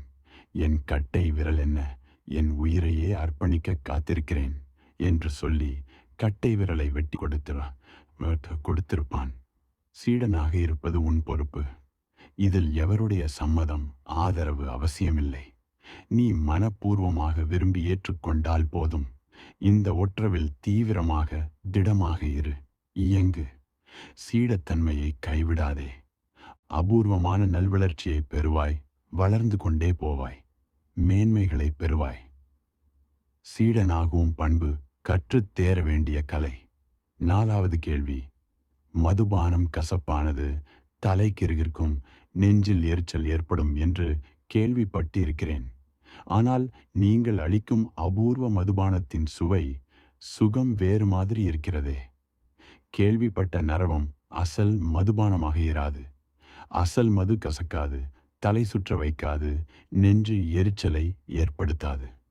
நீ போலி மதுவை தெரிந்து வைத்திருக்கிறாய். பரிசுத்த மது நான் வழங்குவது. முதல் முறையாக நல்ல மதுவை சுவைத்திருக்கிறாய். பதில்: இனி போலி மதுவிடம் சிக்காதே. முதல் முறையாக நீ நல்ல மதுசாலைக்கு, கள்ளுக்கடைக்கு வந்திருக்கிறாய். உன் இதயத்தை கோழையாக்கிக்கொள். மனம் திருப்தி அடையும் வரையில் மதுபானம் அருந்து. இதனால் உன்னுள் புரட்சி எழும். இந்த மது மயக்கம், கிறக்கம், மறதி எதையும் ஏற்படுத்தாது. நினைவாற்றலை வளர்க்கும். பல விஷயங்கள் ஞாபகம் வரும். மதி மயக்கம் ஏற்படுத்தும் மது ஒரு மதுவா? சுயபிரக்ஞையில் வாழ வைப்பதுதான் தூய மது. இது உன்னை எழுப்பும், விழிப்புணர்வை வளர்க்கும், அறிவுறுத்தும், உன்னுள் உறைந்திருப்பதை அறிய வைக்கும், உன்னை முழு மனிதனாக்கும். புறத்தோற்றத்தில் நீ பிறருக்கு குடிகாரனாக தோன்றலாம். பயப்படாதே. உன் ஆன்மீக லயம், அகப்புற கிறக்கம் தவறாக புரிந்து கொள்ளப்படலாம். பிறர் உன்னை கிறுக்கன் என எண்ணலாம். மதிமயங்கி எனக் கருதலாம். கவலைப்படாதே. உரைகள் உன்னிடம் உள்ளது. உன் பிரக்ஞை, மெய்யுணர்வு வளரும். இதை பிறர் தவறாக புரிந்து கொண்டால் நீயா பொறுப்பு? ஒதுக்கித் தள்ளு. கவி மஜாஜின் சில வரிகள். என் பேச்சுக்களில் தேவதூதத்தனம் உள்ளது. ஊரார் சாடுகின்றனர் நான் நோயாளி என்று. நன்றாய் பார்த்து புரிந்து கொள். அந்தரங்க மறைபொருளாளன் நான். பாசம் நேசம் மிக்கவரை விரும்புபவன் நான். எங்குமெல்லாம் அன்புமயம். என் உலகம் புத்திசாலி பகைவரால் அல்லல் படுகிறேன். முல்லா மௌல்விகளின் குழுவினில் உழன்று கொண்டிருந்தது என் குற்றம். ஆம், மேலும் நான் செய்த தவறு. ஆதி மனிதர் ஆதம் இழைத்த குற்றம்தான் இவ்வுலகம் எனில் நான் குற்றவாளிதான். என் பேச்சுக்களில் தேவதூதத்தனம் உள்ளது. ஊரார் சாடுகின்றனர் நான் நோயாளி என்று. இயேசுநாதரை ஜனங்கள் நோயாளி என ஏசினார்கள். தேவதூதர் என்று சிலர் காலம் கடந்து சொன்னார்கள். சோக்கிரதரையும் சாக்ரடீஸ் பித்தன் என்றார்கள். விஷம் கொடுத்து சாக அடித்தார்கள். ஞானி மன்சூரை அறிவாளி என்று ஏற்கவில்லை, தூக்கிலிட்டார்கள். அஷ்டாவக்ரரின் கதையைத்தான் முன்பே சொல்லியிருக்கிறேனே. பிறவி தந்த தகப்பனே கோபாவேசப்பட்டு சபித்தான். அஷ்டகோணலாக பிறக்க கடவாய் என்று. 8 அங்கங்களும் ஊனம். இயேசு கிறிஸ்து 35 ஆண்டுகள் இப்பூமியில் வாழ்ந்தார். பிறகு கழுவேற்றப்பட்டார். சாக்ரடீஸ் கிழவரான பிறகு நஞ்சு குடிக்க வைத்து சாகடிக்கப்பட்டார். சமண மகாவீரரும் கௌதம புத்தரும் கல்லடிப்பட்டு படுகாயமடைந்தார்கள். ஆனால் அஷ்டாவக்கிரரை பார். தாயின் கருவறையிலிருந்து வெளிவரும் முன்பே சபிக்கப்பட்டார். வாழ்வும் உடலும் ஊனமாக்கப்பட்டு விட்டது. அந்நியர் செய்திருந்தால் மன்னிக்கலாம். பெற்ற தகப்பனே சினந்து சபித்து மூடியாக்கிவிட்டான் தம் மகனை. ஞான போதனை ஜனங்களை சங்கடப்படுத்துகிறது. மக்கள் மனத்தில் பதிவதில்லை. நீ கவலைப்படு, துன்பப்படு, எவருக்கும் பாதிப்பு இல்லை. நீ சிரித்து மகிழ்ந்திருந்தால் சனங்கள் நிம்மதி இழந்து வேதனைப்படுகிறார்கள். நீ பைத்தியமோ என நினைக்கிறார்கள். உன் மீது சந்தேகம். கெட்டிக்காரன் புத்திசாலி எங்காவது சிரிப்பானா? அறிவாளிகளை ஆடி பாடி மகிழ்வதை பார்த்திருக்கிறாயா? புத்திமான்கள் மெதப்பாக அமர்த்தலாக இருப்பார்கள். நீண்ட முகம், கவலை படிந்திருக்கும். அவர்களைத்தான் நாம் சாமியார்கள், மகான்கள் என்போம். முதிர்ந்த நோயாளி பெரிய மகாத்மா. சவம் போல் அமர்ந்திருந்தால், நோயாளியாக பனாதையாக குந்தியிருந்தால் ஜனங்கள் போற்றுவார்கள். ஆஹா, என்னே தவயோகம், எத்தகைய தியாகம் இது! ஒரு கிராமத்திற்கு போயிருந்தேன். கிராமத்தார்கள் ஒரு மகாத்மாவை என்னிடம் அழைத்து வந்து அறிமுகப்படுத்தினார்கள்.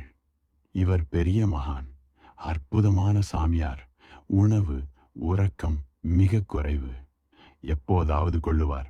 அடக்க ஒடுக்கம் அதிகம். பேச்சும் செயலும் மிக குறைவு. எப்போதும் தவயோகம். முகத்தில் தேஜஸ் சொர்ணம் போல் பிரகாசிப்பதை பாருங்கள். நான் அவரை பார்த்துவிட்டு அழைத்து வந்தவர்களிடம் கேட்டேன், ஏன் இவரை கஷ்டப்படுத்துகிறீர்கள்? இவர் ஒரு நோயாளி. முகத்தில் சொர்ண சோபை இல்லை, பசிக்களைப்பு. பட்டினி சோர்வால் வெளிரிப் போயிருக்கிறது இவரது முகம். அனீமியா பீடித்திருக்கிறது. இவரா மகாத்மா? பேச திராணி இல்லாதவர் எப்படி பேசுவார்? பேசுவார். பார்க்க அப்பாவியாய் அசடராய் தெரிகிறார். கண்களில் ஒளி இல்லை. தோற்றத்தில் ஆளுமை அறிகுறி இல்லை. உற்சாக மலர்ச்சி இல்லை. எப்படி இருக்கும்? சரிவர தூக்கமில்லை. சாப்பாடு இல்லை. இந்த அப்பாவியை பூசிக்கிறீர்களே, உங்கள் போற்றுதல் பூசித்தல் தான் இவரை வாழ வைக்கிறது. அதில்தான் இவர் மயங்கி கிடக்கிறார். சரி, நீ போற்று பூசிப்பதை நிறுத்திப்பார். 199 சாமியார்கள் உங்களை விட்டு ஊரை விட்டே போய்விடுவார்கள். நீங்கள் பூசனை செய்வதால் தான் இவர்கள் உங்களிடம் இருக்கிறார்கள். நீங்கள் வேண்டுகிறபடியெல்லாம் நடந்து கொள்ளுகிறார்கள்.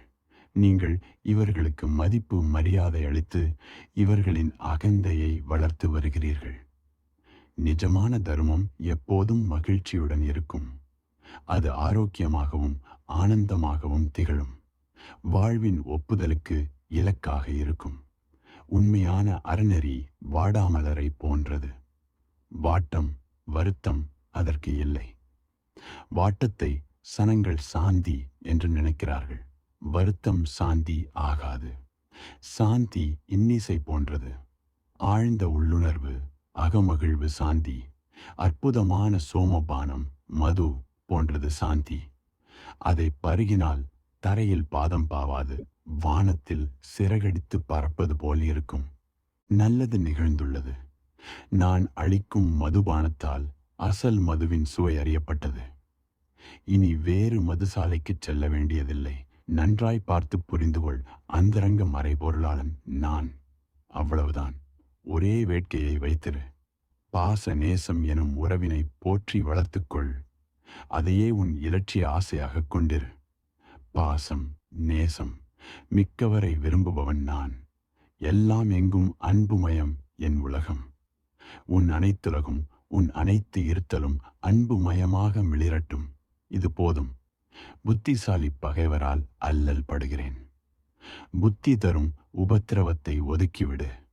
அன்பு நிழலில் அமர்ந்து இளைப்பாறு. எங்கும் எல்லாம் அன்புமயம் என் உலகம். உனது அனைத்துலகும் எல்லா நிலையும் அன்புமயமாகிவிட்டாலே போதும். புத்திசாலி பகைவரால் அல்லல் படுகிறேன்.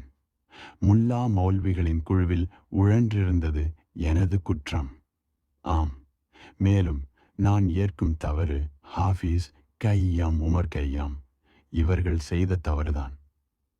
உமர் கையாமை சமகால வாசகர்கள் சரியாக அறிந்து கொள்ளவில்லை. அவரிடம் முறை தவறி கடுமையாக நடந்து கொண்டார்கள். ஒரு நாள் பம்பாயில் அங்காடி வீதி வழியே சென்றேன். அங்கே ஒரு ஹோட்டல் முகப்பில் கவர்ச்சியாக பெயர் பலகை பளிச்சிட்டது உமர் கய்யாம். அந்த மெய்ஞானி கவிஞனின் பெயரை இப்படியா சிறுமைப்படுத்த வேண்டும்? உமர் கய்யாமின் பாரசீக கவிதைகளை ஆங்கிலத்தில் கவிதை வடிவில் மொழிபெயர்த்திருக்கிறார் இலக்கிய மேதை பிட்ஜெரால்ட். மொழிபெயர்ப்பில் பெருந்தவறு உள்ளது. பிட்ஜெரால்ட் உமர் கய்யாமை சரியாக புரிந்து கொள்ளவில்லை. பின்புலம் அறியாத அவரால் புரிந்து கொள்ளவும் இயலாது. உமர் கய்யாமை சரியாக புரிந்து கொள்ள சூஃபி ஞானியரின் ஞான கிறக்கம் சமாதி நிலைகளை பெற்றிருக்க வேண்டும். உமர் கய்யாம் சூஃபி ஞானி, புத்தர், அஷ்டாவக்கரர், கிருஷ்ணர், ஜரதுஷ்டிரர் வரிசையில் கணிக்கத்தக்க மாமனிதர். உமர் கய்யாம் குறிப்பிடும் மதுபானம் பௌதிக நரவம் இல்லை, பரமாத்மாவின் திவ்ய மதுபானம். அவர் வர்ணித்துள்ள அழகும் சாதாரண மானிட வனப்பு அல்ல, தெய்வீக சௌந்தரியம். ஆனால் பிட்ஜெரால்ட் இந்த தத்துவத்தை அறிந்தவரில்லை. மேலை நாட்டு சிந்தனை, அறிவு சார்ந்தவராதலால் மதுபானம் என்றால் அங்கு பிரபலமாகியிருக்கும் சாராய வகை என்றே எண்ணினார். இதையே தம் மொழிபெயர்ப்பில் வெளிப்படுத்தினார். பிட்ஜெரால்ட்டின் ஆங்கில மொழியாக்கம் பிரபலமாயிற்று. பலரும் பாராட்டிக் கொண்டே காட்டிக் கொண்டிருக்கிறார்கள். அழகான கவித்துவம் விளிரும் இனிய மொழிபெயர்ப்பு. அவர் அற்புதமான கவிஞர். ஆனாலும் அவரால் உமர் கய்யாமின் பாரசீக மொழி கவிதை தொனியை, உள்ளுரைந்த தத்துவத்தை புரிந்து கொள்ள முடியவில்லை. சூஃபி ஞானியரின் தத்துவ போதம் மொழிபெயர்ப்பில் காணவில்லை. எனினும் உமர் கய்யாம் உலகமெங்கும் அறியப்பட்டது ஆங்கில கவிஞர் பிட்ஜெரால்ட் மூலமாகத்தான். ஆக உமர் கய்யாமின் கவித்துவம் சார்ந்து பெரும் பிழை இழைக்கப்பட்டிருக்கிறது. அவர் எப்போதுமே மது அருந்தியதில்லை, மதுசாலை பக்கம் போனதில்லை. ஆனால் அவர் விசேஷ மது அருந்தியிருக்கிறார். அது அற்புதமான திவ்ய மது. அதை பருகிய பின் மற்ற மது வகைகள் மற்றகம் என்பது புரியும். உமர் கய்யாம் ஒரு மது கூடத்திற்கு போயிருக்கிறார். அது தேவாலயம், பரமாத்மாவின் திருக்கோயில். முல்லா மௌல்விகளின் குழுவினில் உழன்று கொண்டிருந்தது என் குற்றம். ஆம், மேலும் நான் செய்த தவறு. உமர் கய்யாமை தவறாக புரிந்து கொண்டவர். அவரும் கய்யாம் கூறும் மது பழக்கப்பட்ட சாராய வகைதான் என நினைத்தார். மஜாஜ் பெரும் குடிகாரர், குடித்தே மரித்தார். நீ நினைத்து கொண்டிருக்கும் மதுவை குடித்தால் நெஞ்சு எரிச்சல் ஏற்படும், கசப்பும் துவர்ப்புமாக இருக்கும், ஓக்காளிக்கும். மஜாஜ் இவ்வகை மதுவை குடித்துத்தான் வாலிப பிராயத்திலேயே இழிந்து நலிந்து செத்துப் போனார். நான் கூறும் மதுபானத்தை தவறாக புரிந்து கொள்ளாதே. உமர் கய்யாமுக்கு ஏற்பட்ட அவதூறு எனக்கு ஏற்படக்கூடாது. ஏற்பட வாய்ப்பு இருப்பதால் எச்சரிக்கிறேன். நான் உனக்கு தொடர்ந்து போதிப்பது இதுதான். பௌதிக வாழ்க்கையை நன்றாய் அனுபவி. சாட்சி நிலையிலிருந்து அனுபவி.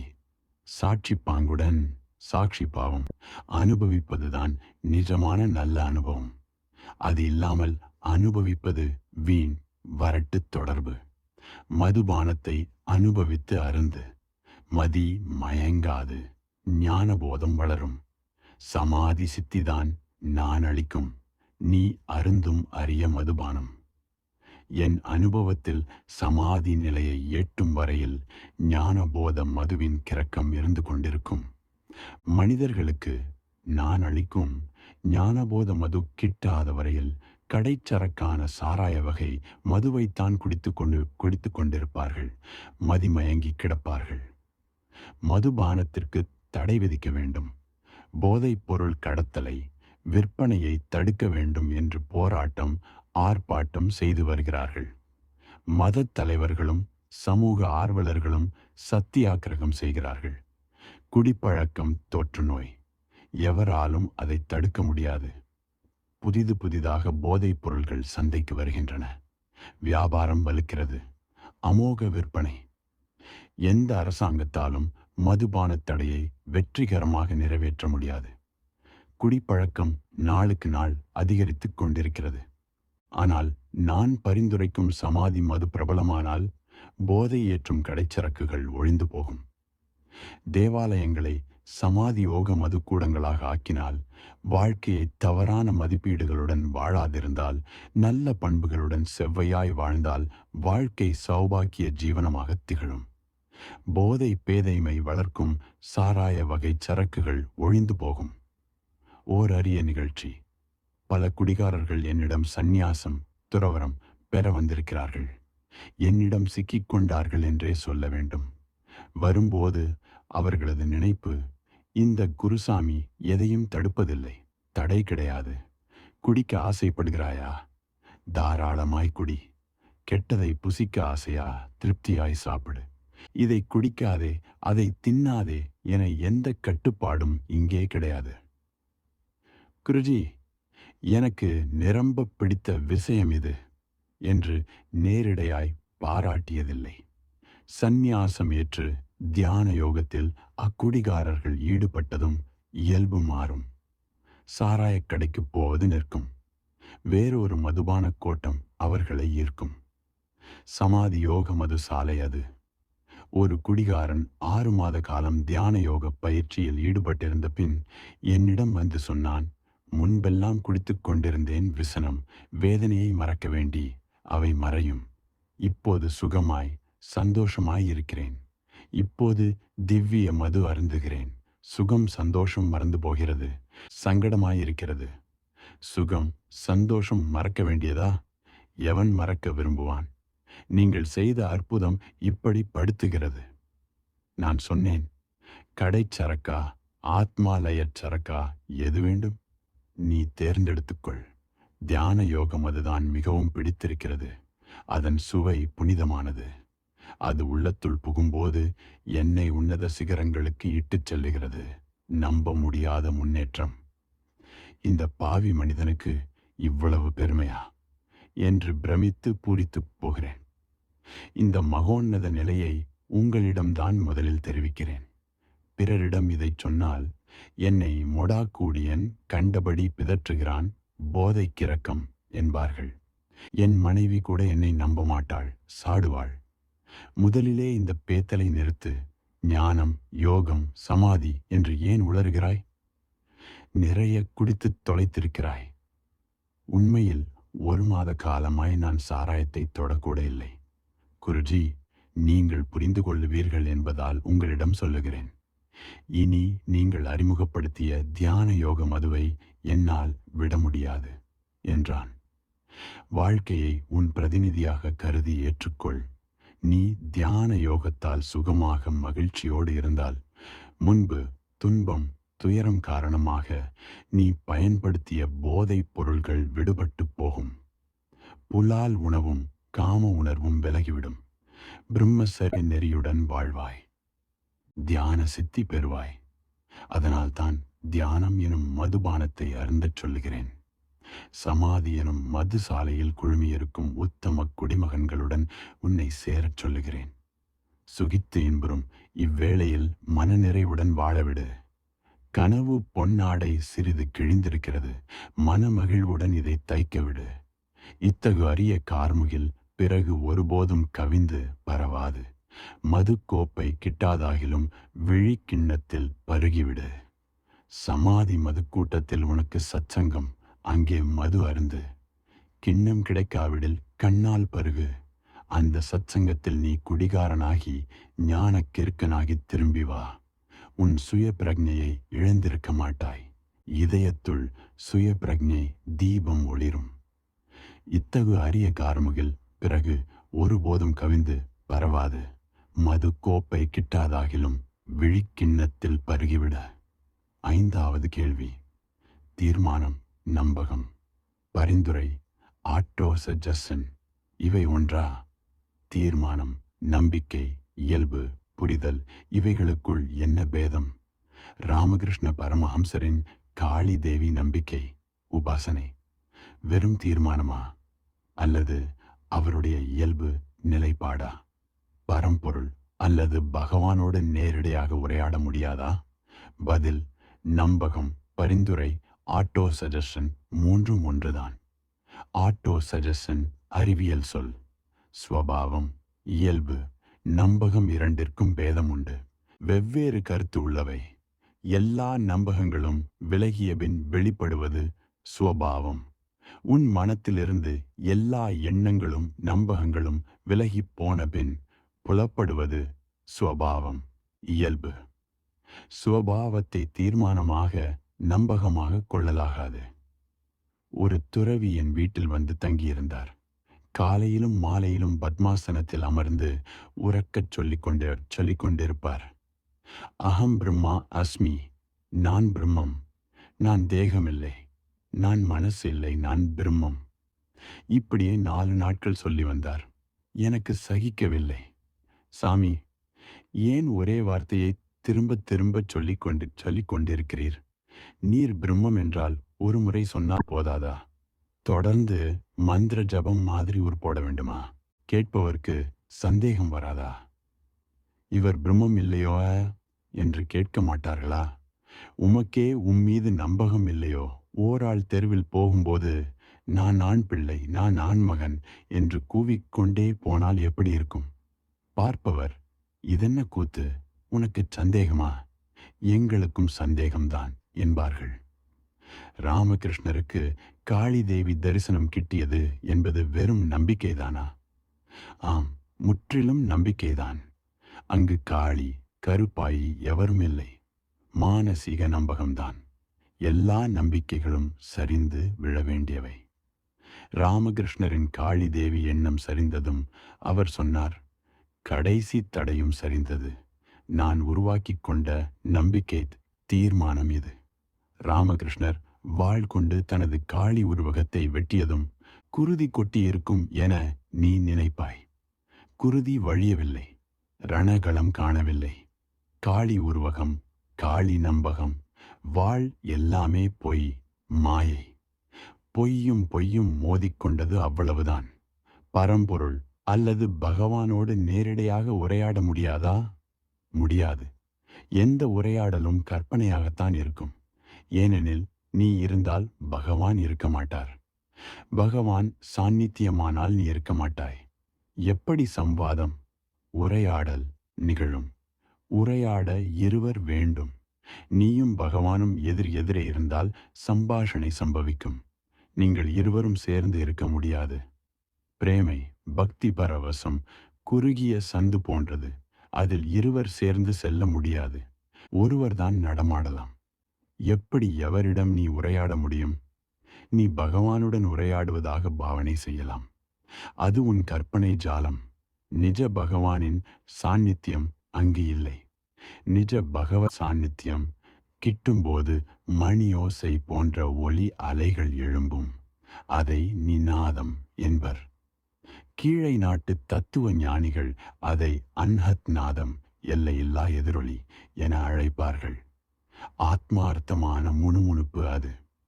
மற்றவருடன் பேசும்போது இது நிகழாது. ஓங்காரத் தொனியின் ஒலி அலைவரிசை இது. ஆத்மானுபவ பிரதிபலிப்பு தனி ஒருவருக்குத்தான் இது சாத்தியம். எக்காலத்திலும் பக்தன் பகவானை நிஜமாய் தரிசனம் செய்ததில்லை. பகவானை தரிசிக்கும் பக்தன் இருவரும் காட்சியளிப்பதால் மெய்மறந்து போகிறான். இது பாவனை, கற்பனை. இவ்வழியில்தான் கிறித்துவ பக்தன் இயேசுநாதரை தரிசிக்கிறான், சந்திக்கிறான். ஜைன பக்தன் மகாவீரரை சந்திக்கிறான். இந்து சனாதன் மத பக்தன் ராமரை தரிசிக்கிறான். ஓர் இந்து இயேசுநாதரை நேரில் சந்தித்தாக கேள்விப்பட்டிருக்கிறாயா? பார்த்திருக்கிறாயா? தன் நம்பகத்தில் இல்லாதவரை ஒருவன் எப்படி சந்திக்க முடியும்?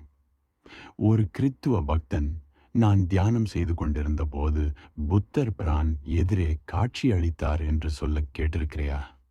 இது நடவாத காரியம். அடிப்படையில் ஆழ்மனத்தில் நம்பிக்கை தீர்மானம் இல்லாத போது அது சார்ந்த கற்பனை எழாது. உன் நம்பிக்கை தீர்மானம் சார்ந்துதான் கற்பனை எழும், விரியும்.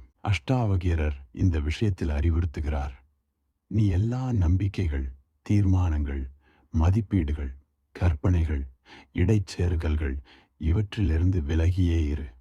எல்லா அனுஷ்டானங்களிலிருந்தும் செயற்பாடு விலகியே இரு. இவை யாவும் உனக்கு பந்தங்கள், தடைகள். உன் அகப்புறத்தில் இதயத்துள் பக்தனோ பகவானோ இருக்க மாட்டார்கள். சூனியம், வெறுமை தான் இருக்கும். அது ஆனந்தம் அளிக்கும். அந்நிலையில் உரையாடல், சொல்லாடல் நிகழாது. அவை யாவும் கற்பனை அலைகள். எப்போதாவது இரவு என்னை சூழ்கிறது. எப்போதாவது நான் பகல் போதை கூவி அழைக்கிறேன். எப்போதாவது ஓர் ஒளிவட்டம் என்னை தேடி வருகிறது. எப்போதாவது நான் ஒளிக்கதிர்களை பரப்புகிறேன். எப்படி அறிவேன் என் உயிர் ஒலிப்பு மேலெழும் என்று? எப்போது மனம் பேசத் துவங்கும்? நான் உனக்குச் சொல்லுவேன், அடையாளம் நேரிய தெளிவு உள்ளது. எப்போது பேசினாலும் மனம்தான் பேசுகிறது. தென்படுவதும் மனம்தான். எதுவும் தென்படாத போது மனம் எதுவும் பேசாது. அப்போது விஞ்சியிருப்பது மனம், மனம் அற்றது. இதுதான் சமாதி நிலை. அனுபவ உணர்வு உள்ள வரையில் மனம் இருந்து கொண்டிருக்கும். ஆகையினாலே பரமாத்மா சார்ந்த அனுபவம் தவறான சொற்றொடர். அனுபவங்கள் மனம் சார்ந்தவை. இரு பொருள்கள் சார்ந்துதான் அனுபவம் எழும். இதை துவந்த்வம், துவைத்தம் சார்ந்தவை என்பர். இருமை இல்லாத போது எப்படி அனுபவம் ஏற்படும்? ஆகையால் ஆன்மீக அனுபவம் எனும் சொல்லும் சரியில்லை. எந்த நிலையில் அனுபவங்கள் முடிவடைகின்றனவோ அங்குதான் ஆன்மீகம், அத்தியாத்மம். இல்லையேல் நீ விளையாடிக் கொண்டே காலம் கழிக்கலாம். இது வெயில் நிழல், கண்ணாமூச்சி விளையாட்டு. நீ பக்தி சிரத்தையுடன் வணங்குபவனாக இருந்தால் நான் நறுமணம் கமழும் சந்தனமாவேன். நீ பவித்திர பிரதிமையாக விளங்கினால் என் வாழ்வை அர்க்கியமாக புனித நீர் அளிப்பேன். நீ மூடிய முத்துச்சிப்பியானதால் நான் கடலின் அலைநுரை குமிழியானேன். நீ சுவாதி நட்சத்திர நாளில் நீர்த்துளிகளை உதிர்த்தால் நான் 100 மழைத்தாரைகளை பருகி மகிழ்வேன். நீ மங்கள தீபமாகி என்னிடம் வந்ததும் நம் வாழ்வில் ஜோதி பரவ ஏற்றி வைப்பேன். மௌன பிரார்த்தனை ஊக்கமிகு அபிலாஷை விழிபேசும் மொழியினை பரப்புகிறது. நீ இத்தரணியில் பாதம் பதித்ததும் பரமஹம்ச அன்னப்பறவைக்கு நல்முத்துக்களை உவந்து ஊட்டுவேன்.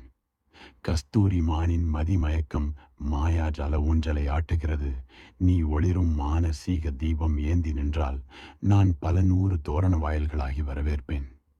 ஆனால் இதெல்லாம் கற்பனை விளையாட்டு. விளையாட விரும்பினால் விளையாடு. சுகமான இனிய கற்பனை, லீலை.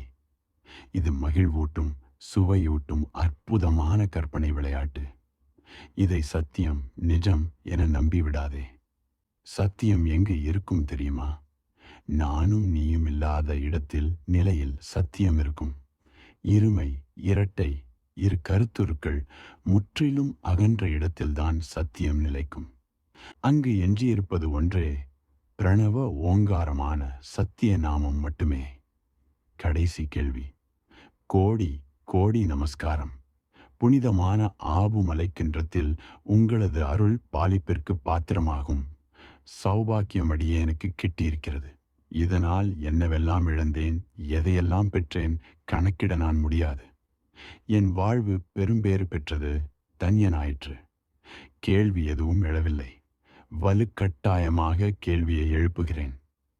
இந்த அருள்மொழி அவை கூடத்தின் நிறைவு நாளான இன்று உங்கள் திருவாய் மலர்த்தும் அருள் வாக்கை செவிமடுக்க விரும்புகிறேன். என் பிக்ஷா பாத்திரத்தில் இரு அருள்மலர் தூவி அனுக்கிரகிக்க வேண்டுகிறேன். கருணை புரிய வேண்டுகிறேன். பதில்: அருள்மலர் 2 என்ன 3 தூவுகிறேன். ஹரி ஓம் தத்சத்.